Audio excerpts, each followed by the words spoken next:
جب کسی نے پوچھا تھا مولا کائنات سے کہ فاطمہ کو آپ نے کیسا پایا، تو مولا کائنات نے بعد وصال سیدہ فاطمہ کہا تھا میں نے فاطمہ جیسی کوئی عورت نہیں دیکھا۔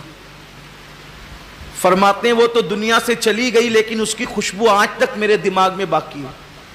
یہ مولا کائنات کہتے ہیں کبھی مجھے ناراض نہیں کیا، کبھی مجھے ناراض نہیں کیا، کبھی میری نافرمانی نہیں کی، کبھی میرا دل نہیں دکھایا، بہت خیال رکھتی تھی میرا۔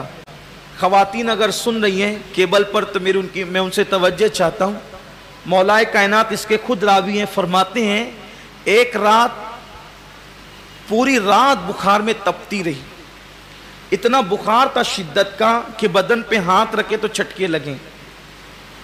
مولا کائنات کہتے ہیں کہ میں تیمارداری کرتا رہا، ان کی بخار کی شدت میں تپ رہی تھی، ایسے میں نے جیسے تیسے کر کے ان کو سلا دیا، سیدہ پاک کو سلا دیا اسی بخار کی حالت میں۔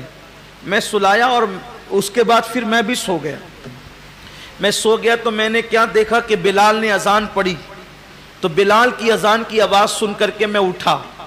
جب میں اٹھا تو میں نے دیکھا بستر پر نہیں تھی، تو میں نے دیکھا تو اس وقت وضو کر رہی تھی، اور وضو کر رہی تھی، وضو کرنے کے بعد نماز پڑھی۔ جب میں نماز پڑھ کر کے آیا تو دیکھا تو چکی چلا رہی تھی اور آٹا چکی میں پیسنے لگی، آٹا بنانے لگی۔ تو میں نے کہا فاطمہ رات بھر تو بخار میں تپتی رہی اور ابھی صبح اٹھ گئی نماز کے لیے اور اب پھر چکی چلانے بیٹھ گئی۔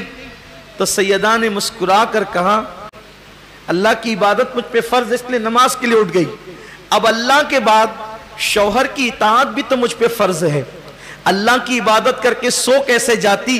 عبادت کے بعد شوہر کو کھانا کھلانے کی ذمہ داری تو میری ہے، اس لیے میں روٹی پکانے کے لیے تیاری کر رہی ہوں۔ اب رہی بات بیماری کی، اگر بیماری کو دیکھوں گی تو شوہر کی خدمت کیسے کر سکوں گی؟ بلکہ فرمانے لگی کہ اگر میں شوہر کی خدمت کرتے کرتے مر گئی تو امید کرتی ہوں کہ اللہ اس پر بھی مجھے جنت عطا فرمائے۔ مجھے اپنی طبیعت کی پرواہ نہیں ہے، مجھے تو اپنے شوہر کی خوشی کی پرواہ ہے۔ یہ کہہ کر مولا کائنات کی آنکھوں میں آنسو آ گئے، آپ زاروں قطار رونے لگے، کہا یہ ایسی عورت تھی